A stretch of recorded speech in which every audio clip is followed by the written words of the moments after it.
Shalom shalom mwebwe kubw'Imana mwese ndabaramukije mu izina ry'umwami wacu Yesu Kristo.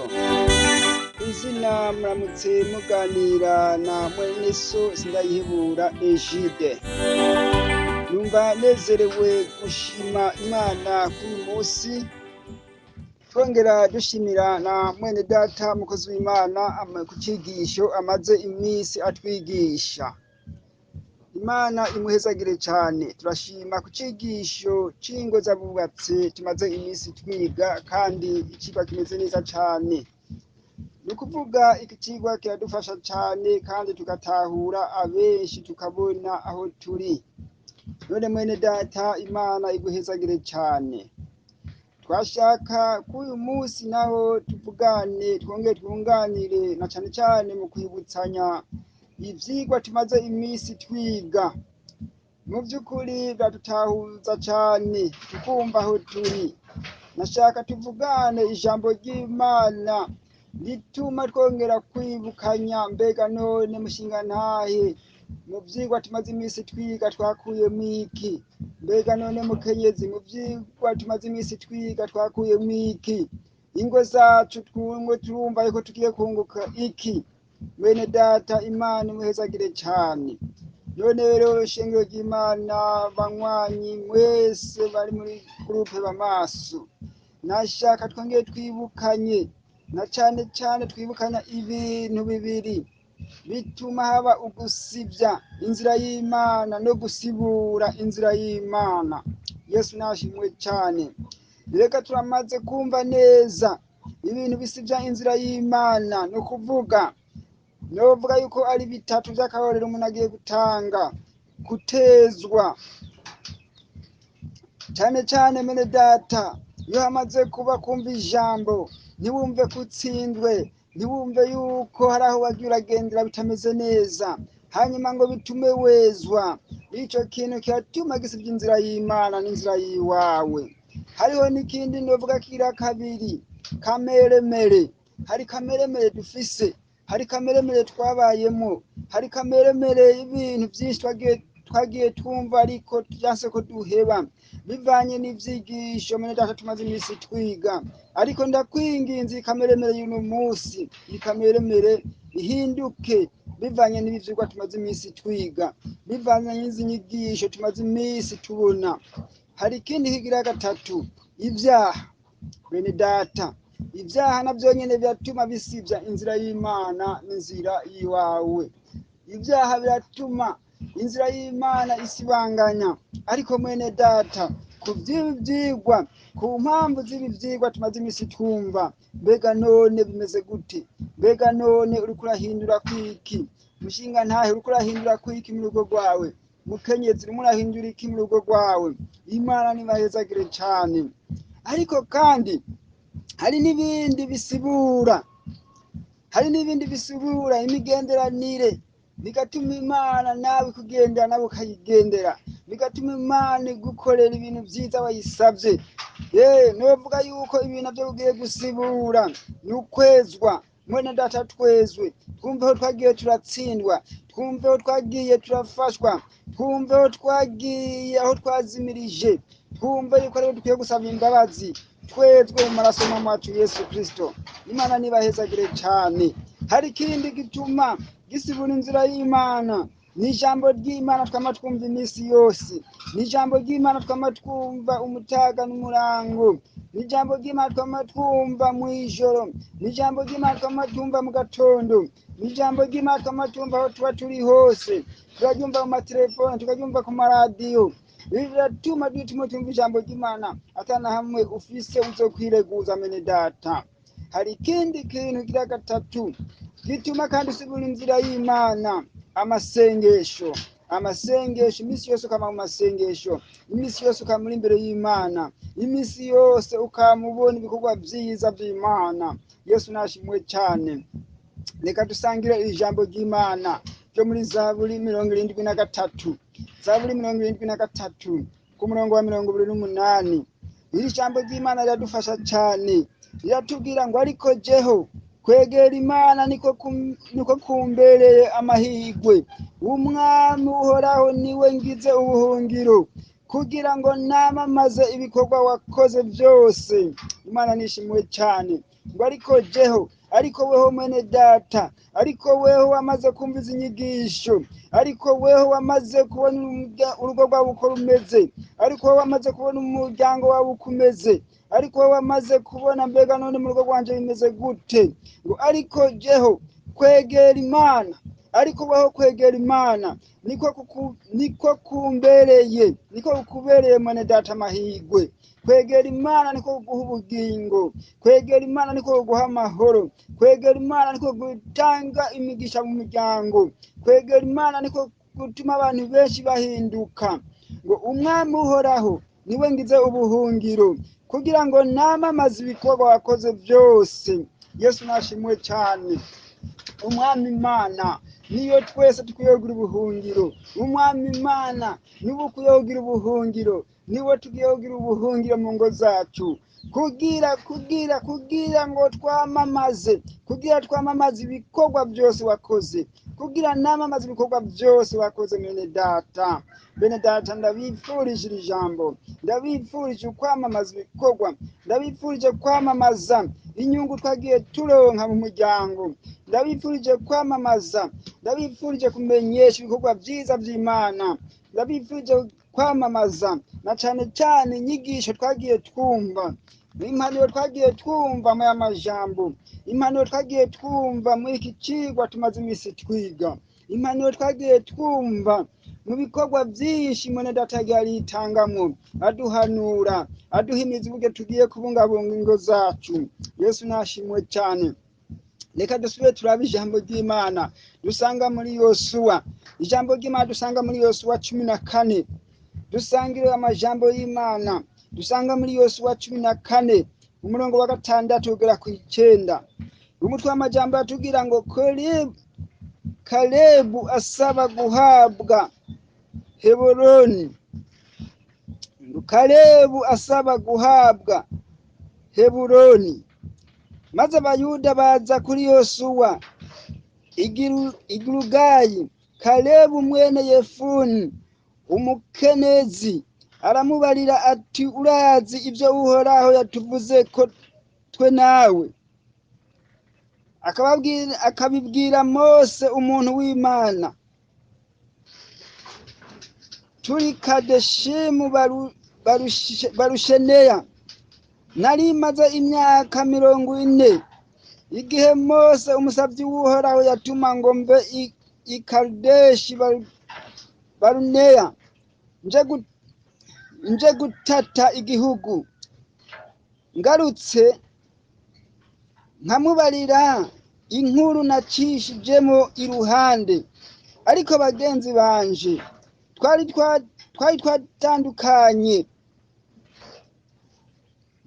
twatandukanye bakarudaya abantu bose imitima.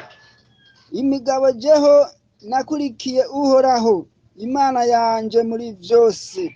Imana nishimwe cyane. Aha turamaze kumva ukuntu ngo maze abayuda baza kuri Yosuwa Igilugayi. Kalebu mwene Fini umukenezi aramubarira ati, urazi iby'Uhoraho yatuvuze ko twe nawe? Yesu nashimwe cyane. Urazi inyigisho tumaze iminsi twumva, uravye ibikorwa by'Imana tumaze iminsi twumva, uravye impanuro tumaze iminsi twumva. Erega hariho bimwe jewe nawe twagiye turatoramwo, hariho bimwe byagiye bitwerekera, hariho bimwe byagiye binyerekera, hariho bimwe nawe bagiye urumva mu byawe mwene data. Ariko ngaha aha tumaze kumva y'amajambo ngo akababwira ngo Mose ngo muntu w'Imana ati, turi Kaludayi Bineyi. Ngo nari maze imyaka 40 igihe Mose umusavyi w'Uhoraho yatuma ngo mve i Kadeshi Baruneya nje gutata igihugu. Ngarutse nkamubarira inkuru nacishije iruhande. Ngo ariko bagenzi banje twari twatandukanye bakarandura abantu imitima. Umugabo jeho nakurikiye uhoraho imana yanje muri byose. Erega hari byagiye biturandira imitima, hari ibintu byinshi wari wagiye ubona bikurandira umutima, ariko kandi ngo garuka kuhoraho mene data, garuka kuhoraho. Ariko kandi mukenyezi garuka kuhoraho, ariko kandi wa mugabo we garuka kuhoraho. Ibintu byose birahindukira, bishoboye kumera neza, ingo zacu zishoboye kumera neza. Imana nishimwe cyane. Hari n'amajambo akomeye cyane, hari n'amajambo Kalebu yasaba. Mwene data ndakwinginze nawe usubire kugaruka kuhoraho, usubire gusibura ya nzira, usubire kumva bimeze neza mu bugingo bwawe, usubire kumva birimo biratungana mu rugo rwawe. Mwene data nugaruka kuhoraho, uhoraho nawe arakumva, uhoraho nawe arakugirira neza, uhoraho nawe aragufasha muri byose. Mwene data nashaka ndakwinginge, nashaka nongere nkusabe, mwene data aho uri hose, aho uri hose, wumve yuko ukwiye kugaruka kuhoraho, wumve yuko ingo zacu tukwiye kuzigarukana kuhoraho. Reka turabe ijambo ry'Imana ryo ngaha mu Baroma 3. Abaroma 3 turarama ngaho gice ku murongo wa mbere, haratubwira ngo umutwe w'amajambo uravuga ngo Pawulo yishura abamuhaririza ngo none umuyuda aruta abandi ate, ngo canke gukebwa kumara iki? Arabibarusha byose. Icambere ni uko abayuda bakijijwe ivyavuzwe n'Imana, ngo ni uko abayuda babikijwe ivyavuzwe n'Imana. Ico ni ikintu ca mbere ngo bari babasumbije. Icya kabiri ngo tuvuge iki? Ngo naho bamwe batizeye, ngo mbega kutizera kwabo kuzohindura ubusa ivy'Imana yizigiwe ko biragahera, ariko Imana iboneke kwari nyakuri. Niyo umuntu wese yoba ari umubeshi, nk'uko handitswe ngo kugira ngo mu majambo yawe ubone kugororotse, ngo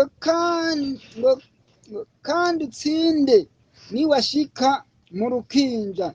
Yesu nashimwe cyane bene data. Ngo kandi ushika niwashika mu rukiko, kugira nawe mene data uzurame. Ngo ariko ngo namba kugabitanya kwacu kwashimagije ukugororoka kw'Imana, tuvuge iki? Mbega Imana iragabitanya ngo kwiduhanisha uburake bwayo? Mbivuze nk'umuvugo w'abantu, mbivuze nk'imvugo y'abantu. Ngo kanamba iyo biba bityo, Imana yociriye abari mu isi urubanza ite? Ngo ariko munambi ibinyoma vyanje vyatumye ukuri kw'Imana kurushiriza kwerekanwa, bikayitera icubahiro. Niki gituma nanje cigwa urubanza nk'umunyavyaha? Ngo kandi niki kitubuza gukora ibibi kugira ngo ivyiza bibeho? Nk'uko batubeshera kandi bamwe bavuga ko twigisha. Abakora batyo bazocibwa urubanza bakwiranye. Imana nishimwe cyane bene data. Aya majambo n'amajambo akomeye cyane Pawulo yishura abamuhaririza. Mbega none nawe mwene data, hari igihe ugenda ubona ibibazo byinshi, hari igihe ugenda ubona mu muryango ibintu byinshi, ngo ariko none iri jambo no munsi riraturemesha. Ariko none amajambo tumaze iminsi twiga, ariko none igicigisho kimaze iminsi twiga, wabonye inyishu yawe hiri, wabonye uko bimeze. Ngo none umuyuda arutate abandi, ngo canke gukebwa kumara iki? Arabishura byose. Ngo rega icambere yamaze kubabwira ngo ni uko abayuda babikijwe ivyavuzwe n'Imana. Bene data muri groupe b'amaso bakozi b'Imana, iyo muri mwese mutandukanye. Erega abayuda no munsi reka natwe tubishireko, reka be twebwe ngo mbega none dusumbye abandi iki? Mbega none mu ngo zacu turavye tumaze imisi twiga, impanuro tumaze imisi turonka, wasanze usumbye iki abandi? Mwene data, ariko kiriho nashaka ndakubwire, inyigisho umaze imisi wumva, icigwa umaze imisi wiga, kiratuma kikongereza ukwizera, kiratuma ubitwa babikijwe ukwizera. Wamaze kubona ivyo arivyo byose ugenda ucamo, yuko byose ugiye kubinesha, yuko byose mu rugo bagiye kuba amahoro, yuko byose wamaze kubona uko ukwiye kugenda, wamaze kubona uko ukwiye kubaha. Imana ibahezagire cyane. Igitondo cyiza c'uno munsi, uno munsi twarose inyigisho zitubwira kubaha abakenyezi, kubaha abagabo babo, abagabo gukunda abagore babo. Bene data, nashaka ndababwire ikintu kimwe, nico kintu dusumbije babandi, nico kintu dusumbije aba bose baduhaririza, aba bose bamuhaririza. Ico kintu umenye yuko ukibasumbije kwizera.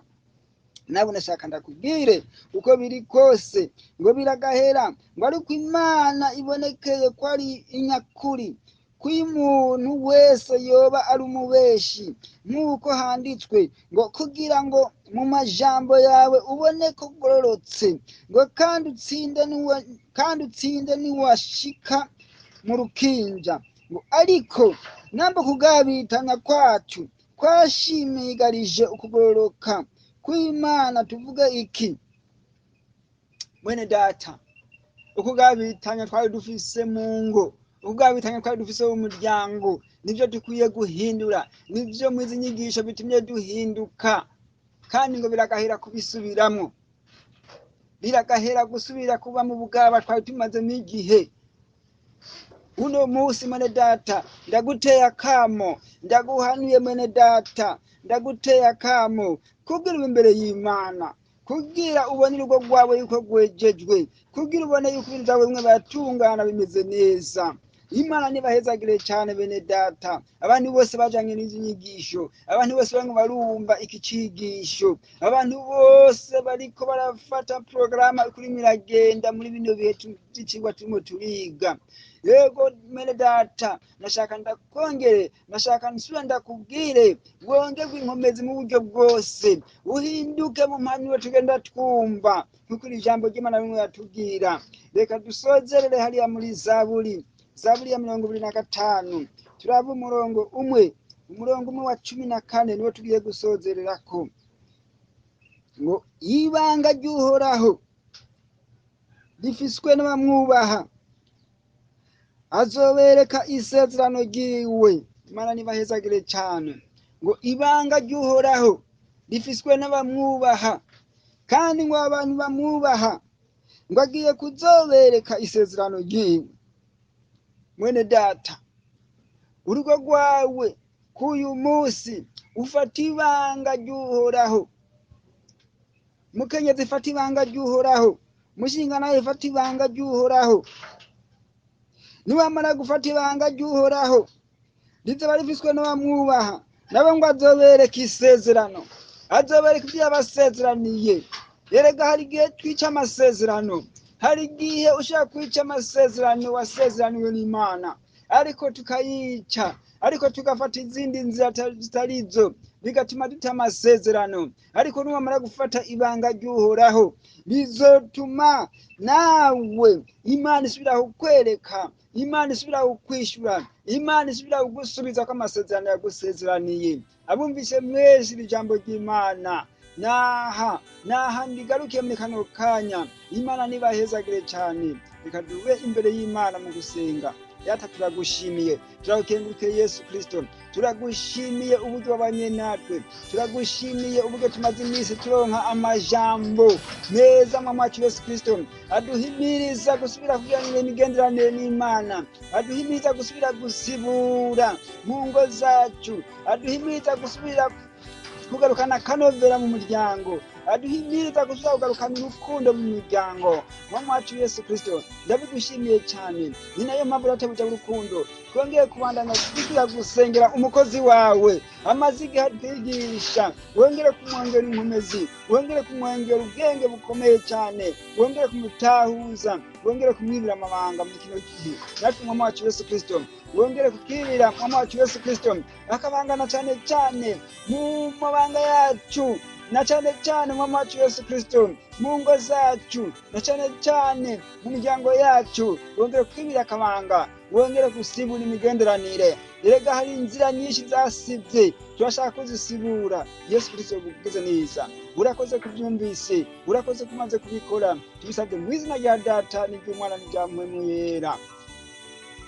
Bene Data, numva ikiganiro cy'umwanya, icyigisho cy'umwanya aha naho kigarukiye. Mwariko muvugana na mwene Data Sindayihebura Egide. Shalom shalom, Imana ibahezagire cyane.